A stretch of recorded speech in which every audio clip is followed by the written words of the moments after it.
Buenos días, bienvenidas y bienvenidos al Programa Anual de Conferencias 2022 bajo el lema Prospectiva y Políticas Públicas.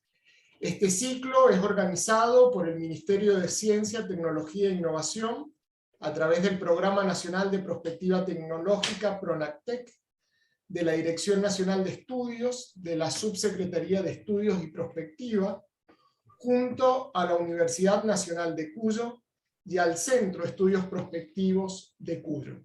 Mi nombre es Javier Vitale, soy codirector del Centro de Estudios Prospectivos e investigador de INTA. Y en esta oportunidad actuaré como moderador de la jornada junto a Adriana Sánchez. Buenos días, Adriana. Buenos días, Javier. Bienvenidos a todos. Gracias por acompañarnos. Les comentamos que el Centro de Estudios Prospectivas y el Programa Nacional de Prospectiva Tecnológica de la Dirección Nacional de Estudios del Ministerio de Ciencia, Tecnología e Innovación hemos diseñado para este año 2022 6 encuentros en donde queremos hablar, conversar, reflexionar sobre el futuro de sectores que se han considerado estratégicos e importantes para nuestro desarrollo productivo, social y sectorial.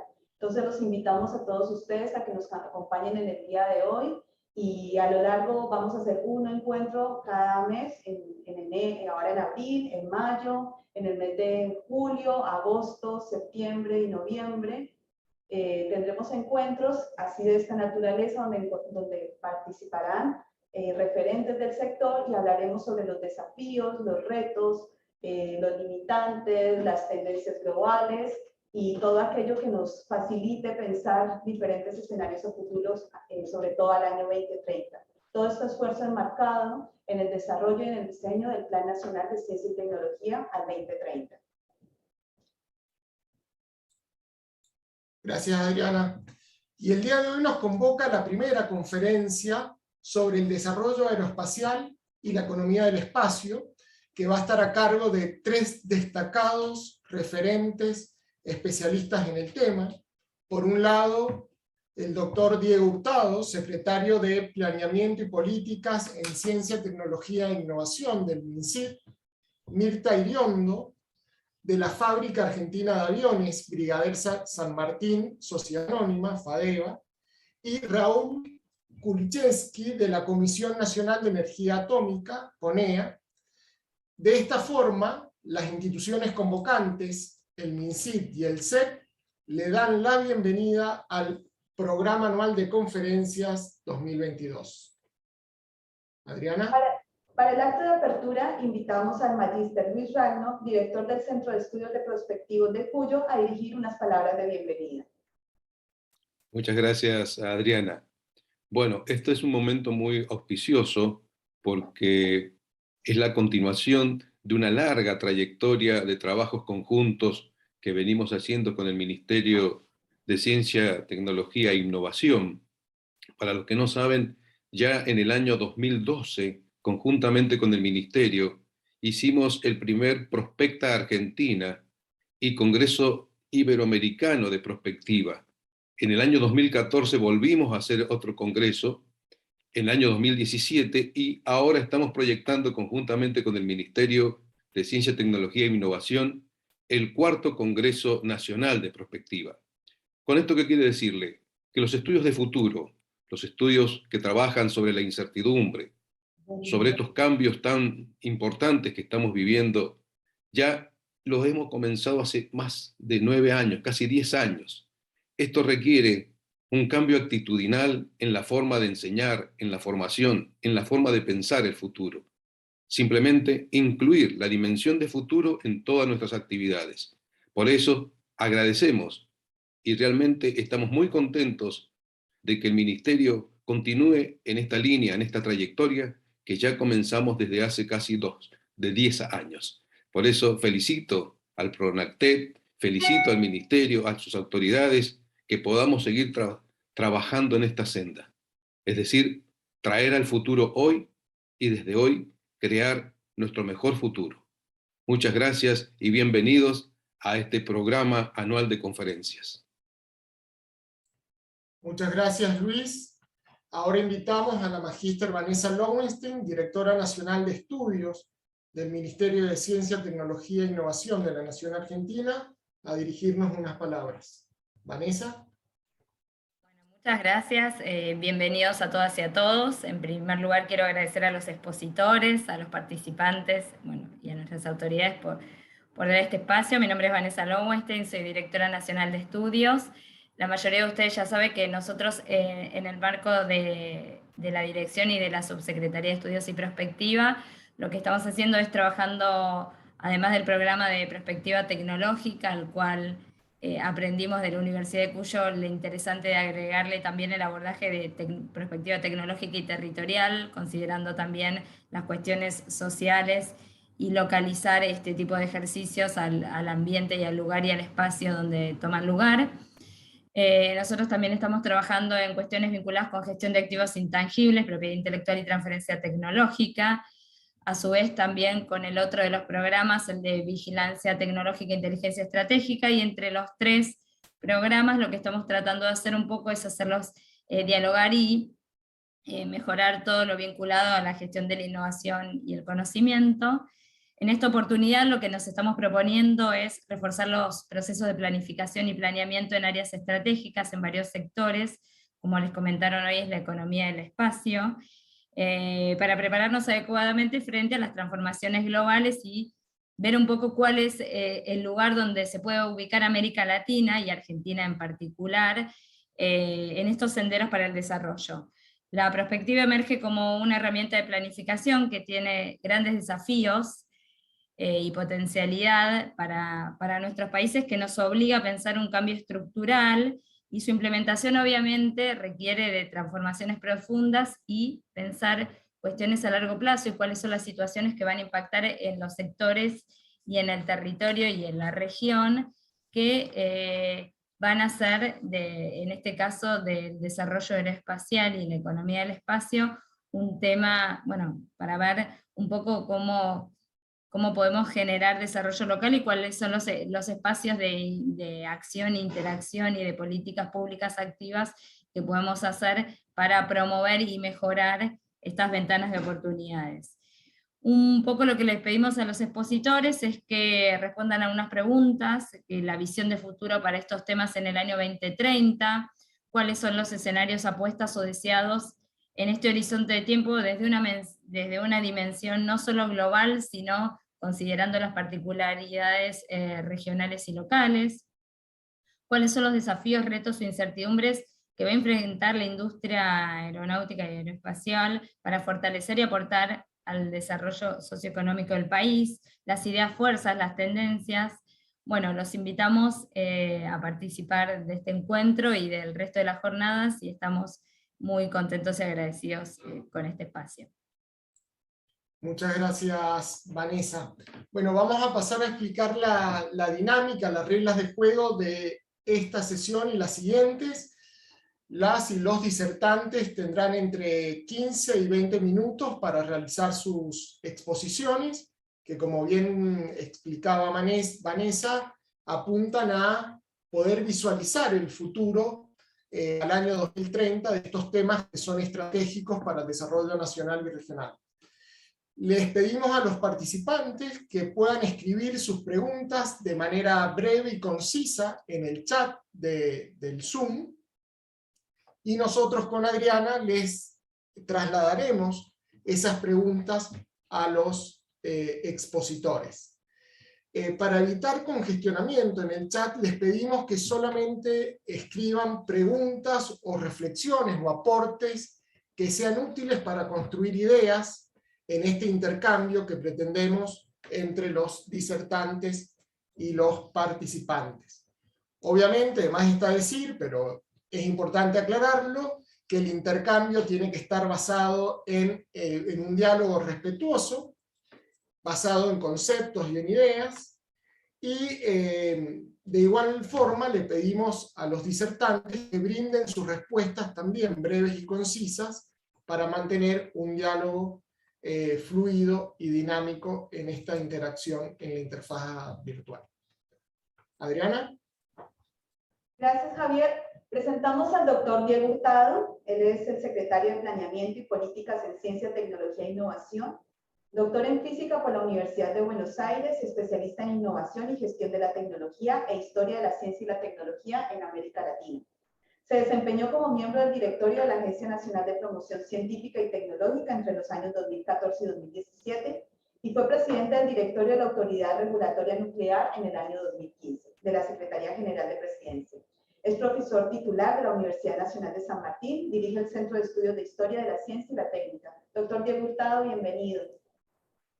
Bueno, gracias por la presentación, gracias por la invitación a hacer esta introducción. En realidad, esta intervención mía tenemos que entenderla como una introducción a lo que va a ser la exposición de dos especialistas, que cada vez están a cargo de las principales instituciones, ¿no? Que en la Argentina, en realidad, de una empresa y una institución, que son las principales que representan estos sectores, que yo quiero comenzar llamándolos, ¿no? Y tratando de hablar de qué es un sector estratégico, es decir, el sector aeronáutico y el sector espacial. Me gustaría terminar con un poco no la pregunta, pero sí la reflexión acerca de cuando hablamos de sector aeroespacial en la Argentina, si estamos hablando del sector aeronáutico por un lado y sector espacial por otro, o si en realidad tenemos una perspectiva de integración. A mi entender eso hoy está ocurriendo, ¿no? Es decir, está claro que el sector espacial tiene sus incumbencias, el sector aeronáutico tiene las suyas, pero en términos históricos siempre tuvieron muchos vasos comunicantes, y nosotros entendemos que la Argentina puede ir por un sendero virtuoso si esos vasos comunicantes empiezan a aparecer. Entonces, muy brevemente, yo acá tengo un cronómetro, no me voy a pasar de esta franja 15-20 minutos, pero sí me gustaría comenzar por, no sé si definir, pero sí discutir lo que es un sector estratégico. Primero, yo creo que la noción de sector estratégico, tecnología o tecnologías estratégicas son la principal diferencia que hoy marca lo que es una economía central, una economía avanzada respecto de lo que es una economía en desarrollo, y que en algún sentido las aspiraciones de una economía en desarrollo, como puede ser la argentina, la brasileña, la mexicana, la chilena, para hablar de países de la región, tiene que ver con la posibilidad de generar sectores estratégicos robustos. Robustos quiere decir estables, sostenidos en el tiempo, que hacen a la definición, además, del concepto de estratégico. Un sector estratégico está entre las dimensiones que definen un proyecto de país, responden a demandas primarias de lo que podríamos llamar proyecto de país o aspiraciones de una sociedad democrática, para poder impulsar una sociedad equitativa, con inclusión. Supone liderazgo del Estado, lo que no significa, esto, perdón, no es apodíctico, no es dogmático lo que estoy diciendo, es una reflexión basada en la segunda mitad del siglo XX, desde la segunda mitad del siglo XX hasta el presente. El rol que juegan los sectores estratégicos y cómo se desempeñan, cómo se despliegan, por ejemplo, en las economías desarrolladas, y cómo nuestros países, digo nuestros pensando en América Latina, intentan definir e impulsar sus propios sectores estratégicos. Yo digo, supone el liderazgo del Estado. El Estado puede intervenir de muchas maneras, por eso cuando hablamos de sectores estratégicos también está en cuestión el tipo de Estado que necesitamos consolidar. Cuando uno mira en los Estados Unidos, el Estado juega un rol central en la definición e impulso de sectores estratégicos. Es muy interesante, ya no solo pensando en la post-Segunda Guerra Mundial, sino, por ejemplo, para citar un caso, cómo se despliegan las tecnologías digitales en los Estados Unidos a partir de la década de los 60, de los transistores, los microchips, toda la economía de los semiconductores. Es decir, más adelante podríamos pensar incluso en la década de los 90 y la nanotecnología, donde el Estado toma la decisión a partir de grandes consensos con universidades y corporaciones industriales. Bueno, probablemente el tipo de Estado que necesitamos en América Latina es otro, ¿sí? Con un liderazgo mayor, entre otras cosas porque no tenemos ese sector robusto de corporaciones industriales. Entonces ahí aparece, ¿no?, esta diferencia que nos obliga a pensar senderos propios, por ejemplo, qué perfil de Estado. Nosotros hoy estamos en pleno trabajo en plena etapa final de cierre del Plan Nacional de Ciencia, Tecnología e Innovación 2030, y en estos 2 años de trabajo, de planificación, se nos planteó, ¿no?, esta cuestión de cuál debe ser el rol del Estado, y uno piensa un Estado con liderazgo. ¿Qué quiere decir con liderazgo? En términos de coordinador tecnológico, coordinador interministerial, interinstitucional, generador de asociatividad público-privada, generador de incentivos al sector privado para orientar al sector privado hacia lo que entendemos que son sectores estratégicos. Esto está ocurriendo en el sector aeronáutico y está ocurriendo en el sector espacial. Algo que no puedo dejar de comentar es que en países como la Argentina, o en general latinoamericanos, cuando les toca gobernar en esta dinámica pendular, a lo que llamamos perfiles neoliberales, si se me permite, aunque ese neoliberalismo en América Latina es muy diferente de lo que se entiende por neoliberalismo.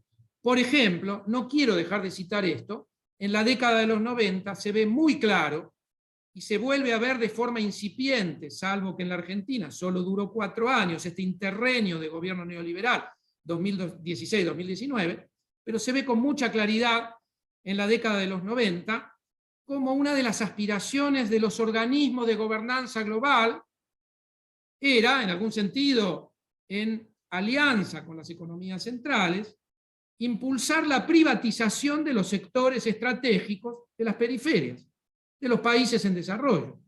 Esto plantea una paradoja, porque si un país privatiza sus sectores estratégicos, ese país se queda sin proyecto, se queda sin orientación, es decir, poner en manos del mercado, como ocurrió.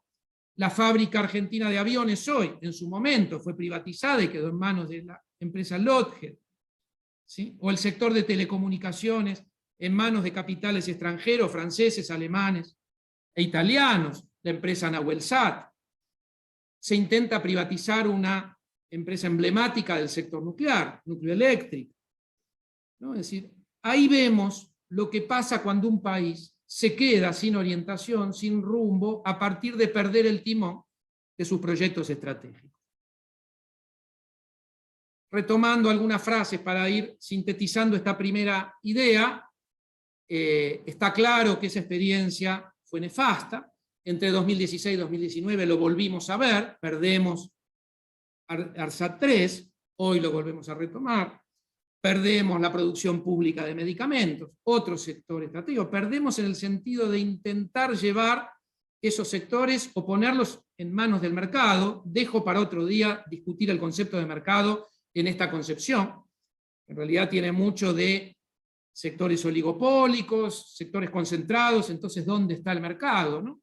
¿Dónde estaba el mercado de las telecomunicaciones en la década de los 90? Etcétera. No quiero entrar por ese sendero para no salirnos del eje de discusión. ¿Qué son los sectores estratégicos desde América Latina? Como dijeron nuestras grandes tecnólogas, tecnólogos, ingenieras, ingenieros ya en la década de los 70. Son aquellos sectores que, además de definir un proyecto de país, y por definir un proyecto de país, tienen características especiales, como decía Jorge Sábato, en general encarnan tecnologías tecnologizantes, ¿sí? Sectores industriales que a la vez generan efectos multiplicadores, es decir, industrias industrializantes, ¿no? Hidrocarburos, siderurgia, por supuesto que aeronáutica y sector espacial hoy, tecnologías digitales. Para la Argentina hoy todo el conocimiento y las tecnologías vinculadas a los recursos marinos, el sector salud, la producción de medicamentos, ¿no? Cuando vemos esto en Argentina, ahí entendemos qué significan los rasgos de un proyecto de país, porque acá retomo la introducción que hacía Luis cuando hablaba de los estudios de futuro, ¿no? Y de, en algún sentido, a través de los estudios de futuro y toda la metodología que nos brinda la prospectiva, tratar de avanzar o de acotar tanto como sea posible la incertidumbre que nos plantea un escenario global, un escenario regional, un escenario nacional. Ahí aparece de manera complementaria, o lo que compone en algún sentido como metodología de los estudios prospectivos, por ejemplo, la noción de path dependence o dependencia del sendero, y la necesidad de entender de manera profunda en todas sus escalas, macro, meso y micro, y yo diría hasta la escala capilar, ¿no?, los senderos históricos en los que se desarrollan nuestras instituciones y nuestras empresas. Es decir, es imposible pensar la prospectiva y pensar el futuro sin tener un conocimiento profundo desde la academia, desde las propias experiencias institucionales, políticas, culturales, empresariales, de nuestros senderos, por ejemplo, en los sectores estratégicos. Digo, solo para poner como dos fotografías, preguntas que surgen en cuanto uno enfrenta el sector aeronáutico en la Argentina, que se inicia en términos institucionales, en términos de decisión de políticas públicas en 1927, con la creación de la Escuela Militar de Aviones. Y uno piensa, ¿cómo es que si Argentina decide como país embarcarse en la producción con autonomía creciente de capacidades tecnológicas e industriales en el sector aeronáutico en la segunda década del siglo XX, cómo es que hoy no estamos exportando aviones? Dejo planteada la pregunta, algo que discutimos incluso mucho con Mirta, digo, en muy diferentes situaciones. Esto tiene que ver con lo que es una economía en desarrollo. Entonces, cuando nos plantamos a pensar estudios de prospectiva, ¿sí?, o estudios de futuro, bueno, es fundamental entender estos rasgos que yo sintetizaría en inestabilidad institucional, política económica, variables geopolíticas en la definición de sectores estratégicos. Es fundamental entender el rol de la política exterior, la capacidad que tenga nuestro país de lograr sentarse en los foros internacionales vinculados a estos sectores. Es muy sencillo entender el sector nuclear en la Argentina porque es un sector robusto que logró traspasar umbrales de incertidumbre, de inestabilidad, que otros sectores no lograron traspasar, y entonces vemos que si hoy en la Argentina hay capacidades autónomas, crecientes, hay dinámicas autosostenibles en el desarrollo de tecnologías nucleares, un rasgo fundamental hoy es ver cómo la Argentina ocupa lugares en los principales foros internacionales, cómo tenemos, probablemente no en el grado necesario, pero sí contamos con una diplomacia en términos históricos, que llega hasta el presente, que sabe defender el sector nuclear. De hecho, hoy el director general del principal organismo internacional, que es el Organismo Internacional de Energía Atómica, es un argentino, ¿no?, Rafael Grossi. Bueno, acá hay una lección importante, sobre todo en un momento, y esto me parece que es otro de los rasgos fundamentales desde el cual no podemos obviar dentro del contexto de esta actividad, lo que nos plantea hoy este conflicto en proceso, en despliegue, respecto de si el mundo va a volver a estacionarse en la unipolaridad, en donde después de la caída del muro, esto que comienza con la caída del muro hegemónica que define y trata de imponer un lugar para América Latina, a mi juicio muy negativo, ¿sí?, y yo creo que en gran parte el desarrollo aeronáutico y lo sinuoso y en algún sentido traumático de toda la trayectoria del sector aeronáutico tiene mucho que ver con ese lugar geopolítico que fue dominante en la segunda mitad del siglo XX, ¿no? Cuando decíamos, ¿cómo es que un país que arranca en 1927, que logra desarrollar su primer caza de reacción, que intenta en las décadas siguientes desarrollos originales, acumulación de capacidades autónomas, hoy no exporta? Si vamos al sector espacial, con sus propias especificidades y con una trayectoria muy diferente al sector aeronáutico, también encontramos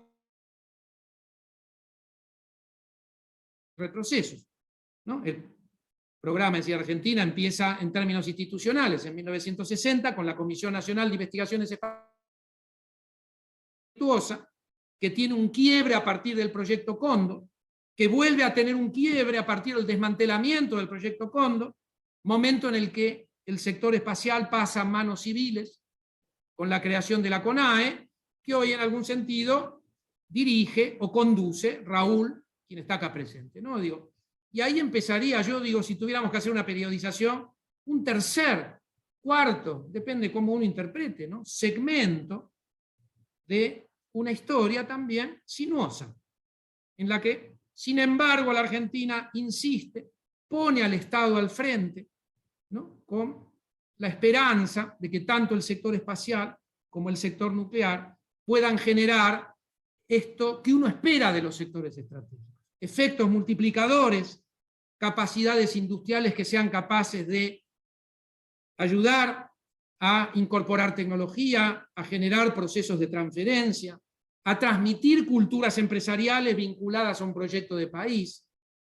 Cierro entonces volviendo al Plan 2030, contando una anécdota que me parece que es muy, ¿cómo decirlo?, expresiva de lo que estoy tratando de comentar, que tiene que ver que cuando empezamos con el Plan 2030, diciembre del 2019, en cuanto asume Alberto Fernández y Cristina Fernández de Kirchner, se recupera un Ministerio de Ciencia que vuelve a ponerse como meta tener un plan nacional que había sido abandonado.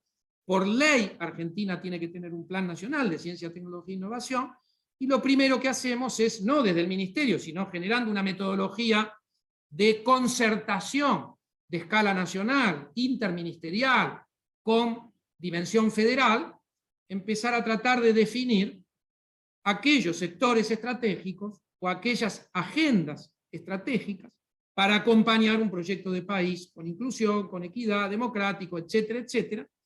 Y de ahí surgió, entre estos 10 sectores estratégicos, el sector espacial. Claro, ¿por qué no aeroespacial? Porque veíamos la Fábrica Argentina de Aviones como principal núcleo dinamizador del sector aeronáutico, y la verdad que lo veíamos bastante degradado por los años de macrismo. La decisión nuestra es, comencemos con una primera versión del plan estratégico, hablando de sector espacial, donde definíamos lanzadores, donde definíamos satélites de observación de la Tierra y satélites para las comunicaciones, ¿sí? Esperando que nosotros estamos proponiendo una dinámica de revisión del plan estratégico cada 3 años, que en la próxima revisión del plan estratégico pudiéramos incorporar al sector aeronáutico y entonces sí empezar a hablar de sector aeroespacial. Conociendo la Mirta, conociendo su trayectoria, sabíamos que iba a volver a recuperar la dinámica del sector aeronáutico. 2 años más tarde, cuando estamos en el último tramo de cierre del plan, nos damos cuenta que FADEA ya está en esa dinámica, que la recuperación de FADEA en algún sentido fue más acelerada de lo que pensábamos. Entonces, en este último tramo, decidimos que había que incorporar en la primera versión de este plan estratégico al sector aeronáutico.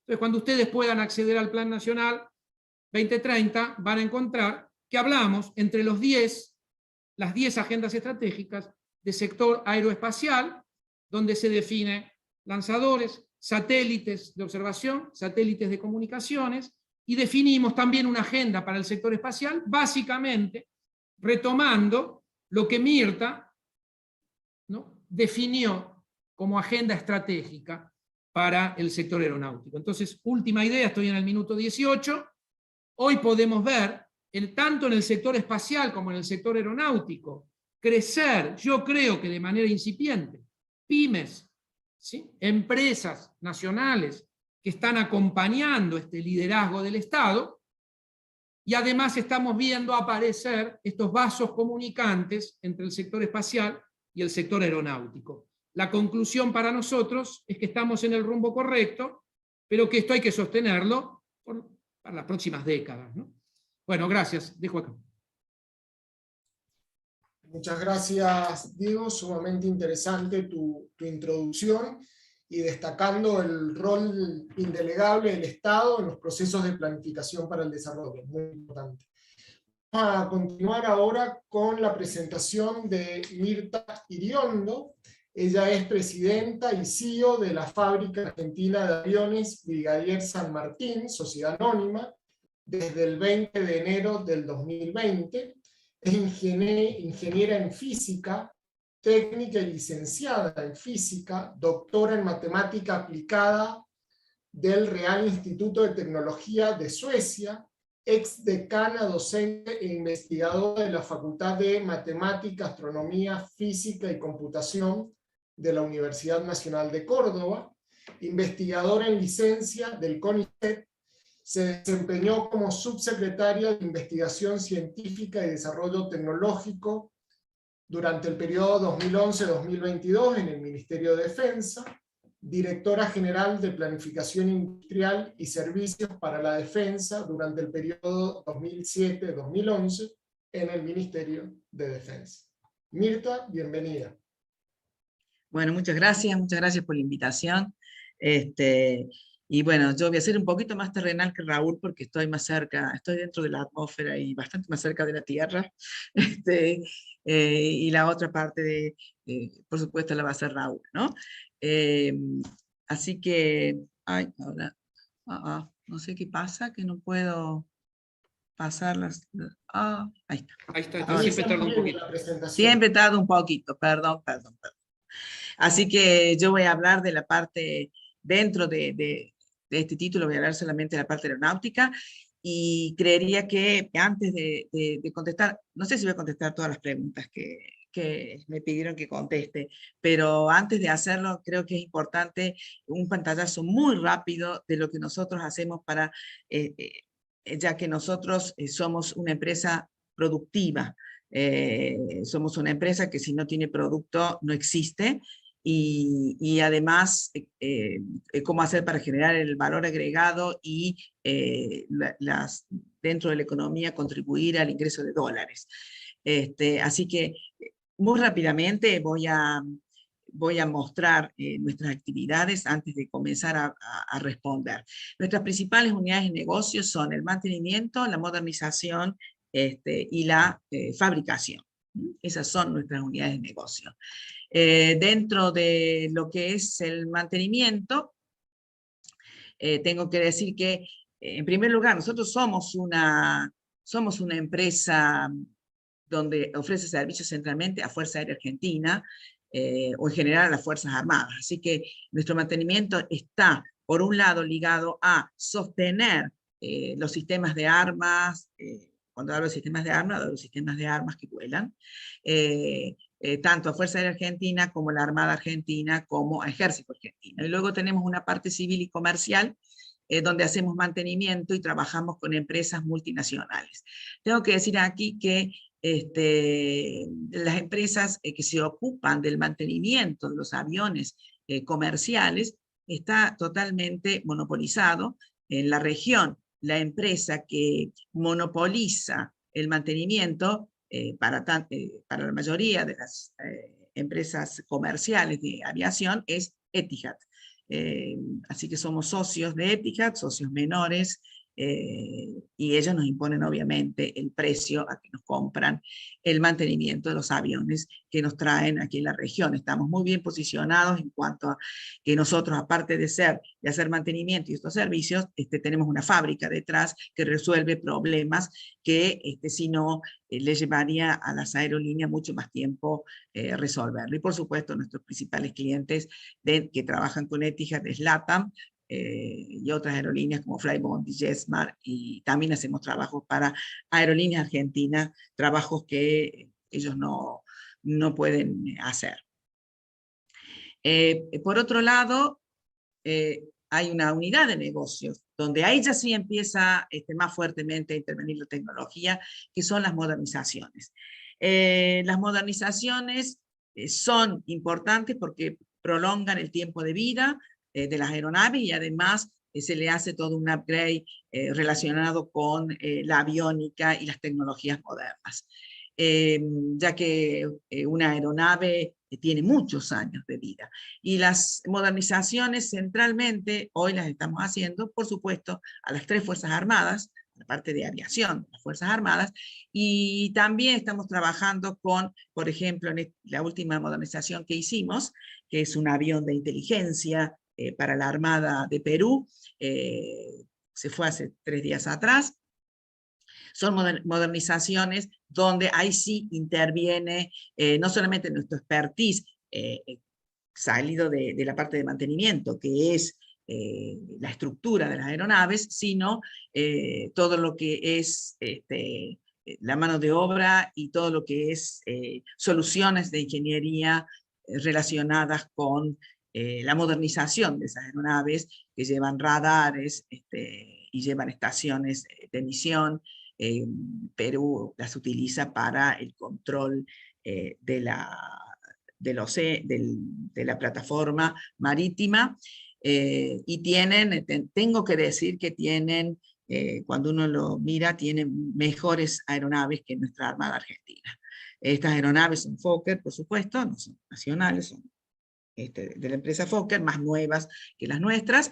Este que salió ahora era el avión que usaba la reina de Inglaterra, que se lo compró Perú a Inglaterra. Estas cosas las digo porque tenemos que entender que el mercado está totalmente monopolizado, y son mercados, yo diría, en lo que hace a la producción y la introducción de ingeniería nacional, difíciles de entrar. Estamos entrando de la mano en este avión, de la mano de ELTA, que es una subsidiaria de IAI, y ya estamos trabajando con la Armada de Perú para comenzar los próximos que vengan, los próximos aviones que vengan, que ellos están muy interesados en que vengan, introducirles más elementos nacionales, y eso, si logramos ese negocio, va a ser, por supuesto, de la mano de INVAP y de otras empresas relacionadas con aviónica o electrónica. El otro punto, también en la modernización, que me olvidaba me parece de destacar, es que en el caso de Fuerza Aérea Argentina estamos modernizando el Pucará. El Pucará fue un avión producido en la década del 60, de excelente performance, y que hoy en día sigue siendo actual.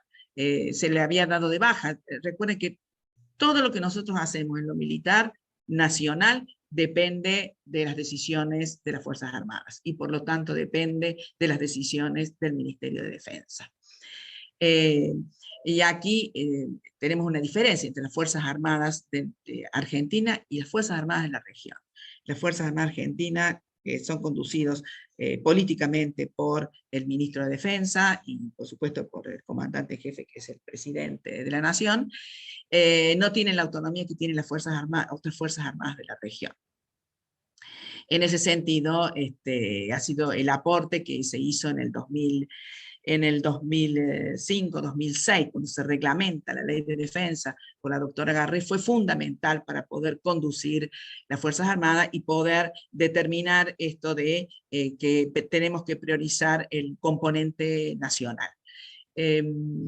Algo importante que sucedió el año pasado, de la mano con esto, fue la creación de la ley de FONDEF, de la cual el Estado Nacional va a poner recursos para equipar a las Fuerzas Armadas, y la prioridad número 1 es recuperar los equipamientos que tiene y la producción nacional. Eso hace que claramente están encolumnadas nuestras Fuerzas Armadas con la política del Estado Nacional. Quiero recordar que en el año 2017 se compraron los Texan, y los Texan los estamos pagando ahora, y son un producto, siempre los Texan, la sombra de los Texan nos acompaña. Nosotros perdimos en el año 93 un concurso para proveer aviones de entrenamiento a la USAF, o sea, a la Fuerza Aérea Estadounidense, y lo ganó Texan. Salimos segundo, que era bastante lógico porque nosotros nos habíamos asociado con una empresa norteamericana, pero este avión Texan, que lo hizo una empresa norteamericana, pero con licencia de Suiza, porque era un Pilatus. Y después apareció nuevamente el Texan hace 2 años, y ahora anda rondando en la región. Está ofreciendo los Texan, perdón, no los Texan, otro avión, perdón, pero similar a los Texan, de una empresa checoslovaca y anda rondando la región y por supuesto Uruguay ha firmado ya un convenio. Entonces, lo de exportar no es algo tan sencillo, porque está la política y la geopolítica. Entonces, Uruguay es capaz que decida la compra de esos aviones y no la compra del Pampa. Entonces, la geopolítica, la conducción de las Fuerzas Armadas es central para hablar de desarrollo autónomo en esta área, ¿no? Volviendo al tema de fabricación, ustedes saben que nosotros estamos fabricando, voy a tomar las dos grandes áreas de fabricación, que es, fabricamos aeronaves de entrenamiento para Fuerza Aérea Argentina y fabricamos aeroestructuras para Embraer. Esas son las dos áreas. El fabricar aeroestructuras, que comenzó, el primer convenio se hizo en el año 2010, nos permitió elevar nuestra calidad en cuanto a la producción, porque Embraer nos impuso normas internacionales que no teníamos, y hizo que hoy en día manejemos todas las tecnologías relacionadas con material compuesto. Antes de pasar ya más al detalle, quiero mostrar un poco hoy cómo es la composición de nuestro perfil, el perfil de la dotación que tenemos de trabajadores y empleados de staff de la empresa, y tenemos un 31% con título de ingeniero, 27% con otros títulos universitarios, 24% terciario, 12% secundario técnico y 6% secundario con otros títulos. Esto habla de que estamos perfilando a la empresa claramente a ser una empresa de tecnología y poder incorporar conocimiento a nuestros productos, valor agregado, y apuntamos, por un lado, a ser quienes produzcamos aviones y modernicemos aviones para nuestras Fuerzas Armadas. Porque no producirlos para nuestras Fuerzas Armadas es imposible poder exportar si no se produce para ellos. Y segundo lugar, que ahorra divisas, porque si no lo producimos nosotros, por más que haya componentes importados, se compran en el exterior, hay que pagar todo el producto y además hay que pagar el sostenimiento de la aeronave. Una aeronave tiene una vida media de 30 años. Más o menos, entonces durante 30 años uno depende de los repuestos y del mantenimiento del fabricante del avión. ¿Cuáles son nuestros aportes estratégicos? Entonces, bueno, en primer lugar, sostenemos los sistemas de armas de nuestras Fuerzas Armadas, como venía diciendo, tanto en lo que hace al mantenimiento, como en lo que hace a modernización, y por supuesto la provisión en el caso de modernización, estamos proveyendo la modernización del Pucará, como dije recién, modernización de los Pampas anteriores al Pampa que nosotros ahora hemos lanzado, y por supuesto todo lo que es el mantenimiento de nuestros Hércules, que cumplen misiones estratégicas en la Argentina. Y eso nos hace parte de lo que sería el desarrollo científico-tecnológico nacional, porque en la búsqueda de soluciones, nuestro equipo de ingeniería es quien motoriza soluciones a problemas de modernización o problemas productivos, y es el que tiene a su cargo nada más ni nada menos que el desarrollo de proveedores nacionales. Por eso es que en ese sentido somos motor de este desarrollo científico-tecnológico nacional. Y uno de los que hemos puesto mucho hincapié en estos años es el aporte a la generación productiva de empresas nacionales. Ya voy a hablar un poquito más de ese tema. Y luego, por supuesto, exportamos servicios que generan dólares, exportamos modernización. Todavía, como decía Diego, no hemos exportado productos, los dos productos que hoy se producen, que es el Pampa, y el nuevo producto que es el IA-100, que voy a hablar un poquito de él. Así que me voy a concentrar ahora en los productos nada más, para poder entrar a hablar ya más de tecnología. Y bueno, nuestros 3 productos actuales son, por supuesto, el IA 63 Pampa, el IA 100, que fue lanzado ya en FIDAE y que creemos que ya el prototipo va a estar, se le va a dar el alta de vuelo a fin de año, y luego volvimos a retomar lo que serían aviones no tripulados, y estamos trabajando en una versión para ejército. Déjenme entonces empezar por el Pampa. El Pampa ha tenido distintas versiones, el Pampa y eso es algo que me parece importante en general de remarcar en la industria aeronáutica. El Pampa, la primera idea de reemplazar el Pampa, los Morane Saunier por el Pampa como avión de entrenamiento, fue en el 79. Y recién en el 84, 85, salen los primeros prototipos. Eso quiere decir que pasaron 6 años, y eso lo quiero remarcar. Posteriormente al prototipo, los primeros aviones de serie salieron en el 88. Quiere decir que 9 años después de la toma de decisión, se cristalizó en el producto que entregamos a Fuerza Aérea. Esos son los tiempos aeronáuticos. El prototipo y luego la producción en serie. Luego se hicieron modernizaciones, pero fíjense que en el 92, como decía Diego, antes de la privatización, por problemas presupuestarios, se cierra la línea de montaje de Pampa. Y eso es bien importante remarcarlo, porque se habían entregado ya 17 aviones en serie en aquel momento, y ahí es donde nos presentamos a competir con el Texan internacionalmente. Fabricamos dos aviones Pampa, que se les llamó Pampa 2000, esto fue en el año 93, y recién el gobierno estadounidense decide a quién le va a dar, va a ser el ganador de ese concurso que nos presentamos 3 años después. La USAF estaba muy conforme con el avión, pero el gobierno estadounidense decide dárselo a Beechcraft, y ellos producen el Texan. Así que ya ahí perdimos, y luego se vuelve recién a retomar en el 2004.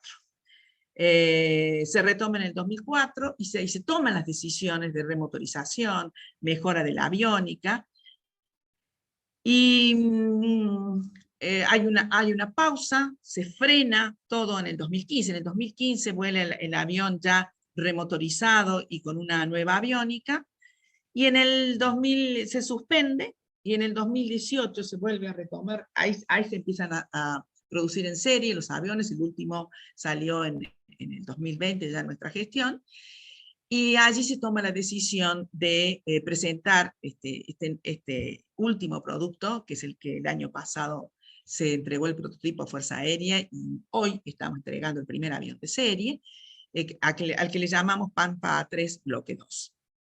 ¿Qué tiene de particular este nuevo producto? Bueno, tiene de particular de que nosotros empezamos sustituyendo obsolescencia, le llamamos en aquel momento, en el 2014, con empresas nacionales, y este avión ya va a tener todas las que están certificadas, y ya no le llamamos más obsolescencia, sino que le llamamos sustituciones estratégicas. De esas sustituciones estratégicas a la fecha, desde el 2014 que se toma esa decisión, que además se toma porque no había otra opción. Estaban obsoletos y no las podíamos conseguir. Así son nuestros planes estratégicos en la Argentina, en algunas áreas, todavía. Pero desde el 2014 a la fecha se han hecho 31 sustituciones estratégicas. Ahí hay algunos montos que pongo, que son aquellos montos que hemos derramado, más o menos 1.200.000 a la industria nacional, y lo que hemos ahorrado en costos recurrentes, que es $1.700.000 con estas sustituciones estratégicas, de las cuales 7 son empresas nacionales y 6 son empresas internacionales que nos ofrecían mejores productos que las que había. Los que están en proceso actualmente son 20 sustituciones estratégicas y algunos desarrollos, y ahí tenemos 3 empresas nacionales y un ahorro recurrente de los costos del Pampa de $380.000 por avión.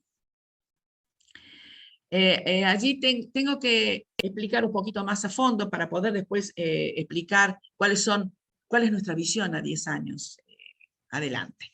El 65% del valor del Pampa está compuesto por la planta motriz, que se importa, la aviónica, que se importa, se integra algunas cosas aquí, pero se importa centralmente a Elbit, la planta motriz a Honeywell. Los componentes del sistema hidráulico también se importan, ciertas válvulas de estantería y elementos de estantería, que eso se importan por problemas de costos, no se pueden, y volumen, no se pueden hacer en la Argentina. Materia prima, tanto de material compuesto como de aluminio, son importadas, y hardware y consumibles. El resto, el 35%, es nacional en este momento, estructura, por supuesto, fuselaje, cableados, partes y componentes de sistemas, y hemos desarrollado, allí tienen las empresas nacionales con las que estamos trabajando distintos sistemas, y esa es la actualidad. Los sistemas importantes que hemos nacionalizado son el sistema de generación de oxígeno, el sistema de fragilización de cúpula y visión nocturna.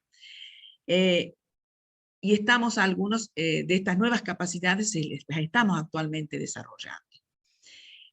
Lo que es el Pampa 3 Bloque 2, que es un sistema por el cual el piloto puede comunicarse entre aviones, puede simular combates y puede comunicarse con lo que sería la computadora, lo que sería la base en tierra.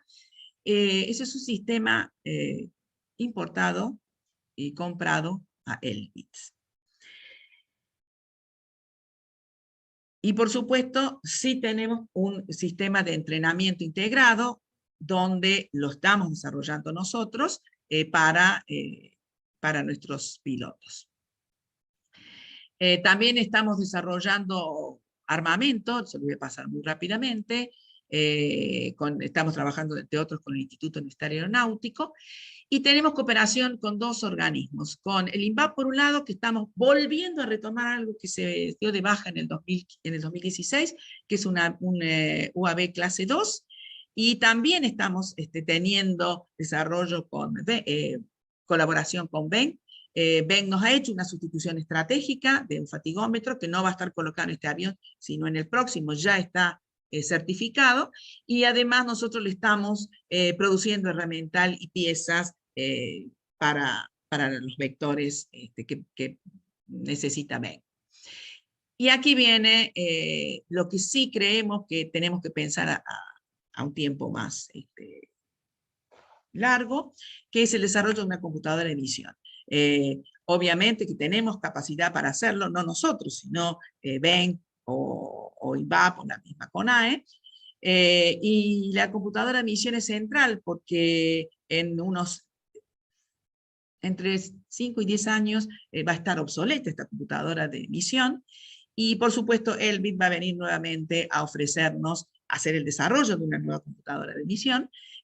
Allí hay mucho de software, hardware, y además lo que sería física del vuelo, inteligencia artificial.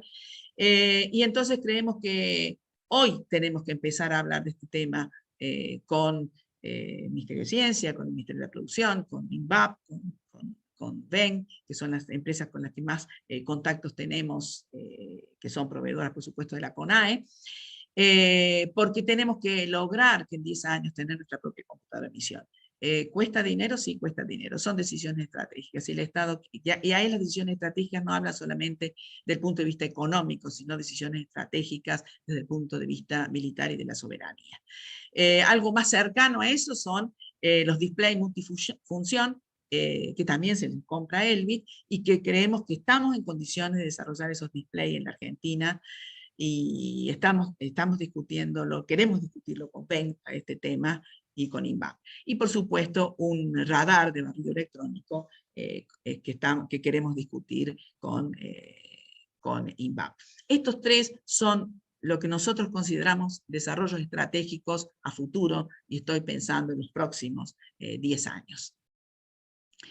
Así que muy rápidamente, porque yo creo que ya el tiempo se me debe estar terminando, este avión, el IA-100, que lo hemos presentado, lo que me interesa presentar este avión es que lo estamos haciendo con tecnología, es un avión de entrenamiento, lo estamos haciendo con tecnología de material compuesto, y lo que nos interesa son las cualidades que tiene este avión, y algo muy importante que hemos conseguido, que el gobierno nacional, a través del Banco Vice, va a poder dar crédito a los que compren este avión, y de esa manera vamos a ir a vender el avión junto con un préstamo al país o a la Fuerza Armada del país que lo compre, y hay varios países interesados. Y ahora sí, por último, ¿cuáles son nuestros objetivos estratégicos con este avión? Bueno, desarrollar nuevamente y poner de pie la capacidad de diseño de un avión de menor envergadura que el Pampa, y poder producirlo en serie y certificar todas nuestras tecnologías. De esa manera vamos a abastecer a las Fuerzas Armadas de este producto nacional, y por otro lado fomentamos el crecimiento de la industria aeronáutica nacional, desarrollando empresas y siendo FAREA la promotora y tractora de esto, y además insertada en el mercado internacional de la mano del Vice. Y este avión va a tener 100% diseño e integración nacional, y un 70% de valor agregado nacional. O sea que yo les mostraba el Pampa, les muestro para entender cuánto de desarrollo nacional vamos a tener, y de ese desarrollo nacional el 60% lo va a hacer FADEA, y el 40% lo van a hacer empresas locales. Y por último, este avión no tripulado, que también es un desarrollo que volvemos a tomar, lo estamos tomando solo, no con INVAP. Con INVAP vamos a tratar el tema del avión clase 2, este es un avión de menor envergadura, pero que tiene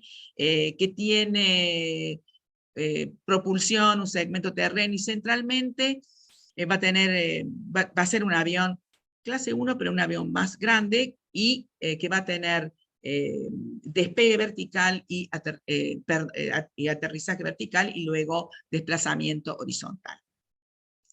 Y este sistema va a tener, por supuesto, un sistema logístico integrado, un soporte en tierra, y todo esto va a ser producido nacionalmente. Por supuesto, la propulsión se va a importar, y el material compuesto que se utilice también. Por último, bueno, ¿cuáles son las tendencias aeronáuticas y aeroespaciales que nosotros vemos? Bueno, en primer lugar, trabajar con sistemas propulsivos para hacerlos más eficientes, mayor porcentaje de energías renovables y reducir las emisiones de carbono. Ejemplo, como aviones eléctricos para uso personal, y también la utilización del hidrógeno para la propulsión. Y el otro punto que también nos parece importante es hablar, así como se habla en el terreno espacial, también hablar en el terreno aeronáutico de plataformas aéreas para distintas misiones que trabajen en clúster. Y esto estamos convencidos que lo podemos hacer, ¿no es cierto?, con aviones no tripulados, volando en clúster y compartiendo información. Luego, por supuesto, la parte aeroespacial, de la cual va a hablar seguramente Raúl, y también algo no menor, que está en todos estos terrenos, que es el manejo de grandes bases de datos, Big Data, y el procesamiento de la información para la toma de decisión, algo tan importante para el Estado Nacional y en especial para nuestras Fuerzas Armadas. Bueno, He tratado de hacer una síntesis de todo esto. No sé si he podido responder a todas las preguntas y no sé tampoco si el tiempo, me fui mucho en el tiempo. Muchas gracias, Mirta, sumamente interesante. Felicitaciones por lo que hacen en la empresa. Un orgullo nacional. Una aclaración, Mirta ahora tiene un compromiso con el Ministerio de Defensa, entonces la modalidad para el intercambio de las preguntas les pedimos que las escriban por el chat del Zoom. Nosotros nos comprometemos a hacérselo llegar a Mirta y luego por mail o por la página web del MinSIT les haremos llegar las respuestas a las preguntas que ustedes tengan. Vamos a pasar entonces... Solamente digo una palabrita, muchísimas gracias por haberme invitado, y vuelvo a hacer propaganda. Estamos entregando el primer avión de serie, que es el Pampa 3 Bloque 2, a Fuerza Aérea Argentina, y por eso tenemos, me están esperando para hacer la entrega, y esa es la razón por la que lamentablemente no los voy a poder seguir acompañando. Nuestro primer avión de serie de esta nueva etapa de FADEA. Así que muchísimas gracias. Muchas gracias, Mirta. Vamos a pasar entonces a la siguiente exposición, sin antes agradecer la participación de todos ustedes en el Zoom y recordarles que pueden hacer las preguntas en el chat de la plataforma. Adriana. Gracias, Javier. Gracias, doctora Mirta. Bueno, seguimos con nuestro tercer disertante. Presentamos a Raúl Kulichevsky. Él es el actual director ejecutivo y técnico de la Comisión Nacional de Actividades Espaciales, CONAE. Es ingeniero aeronáutico de la Universidad Nacional de La Plata, magíster en Ciencia y Tecnología de Materiales, especialista en análisis de vibraciones y tiene un diploma en Gestión Integral de la Calidad y Certified Quality Engineer. Ingeniero Raúl Kulichevsky, adelante. Hola, muy buenos días. Bueno, un placer estar acá. Muchas gracias por la invitación. Y bueno, vamos entonces ahora a contarles un poquito de la otra parte, de cuando uno habla de la parte aeroespacial, ya más dedicada a la parte espacial propiamente dicha, y comentarles en particular sobre las actividades de CONAE y un poco la mirada de CONAE de lo que es el sector espacial internacional y, digamos, el caso de la Argentina. Creo que ahí están viendo la pantalla, ¿no? Sí, sí. Bien, perfecto. Entonces, voy a ir un poquito rápido porque tengo 27 slides, como verán ahí, para 20 minutos, así que voy a ir un poquito rápido, pero para poder mostrarles el pantallazo general y después poder charlar un poquito con la gente.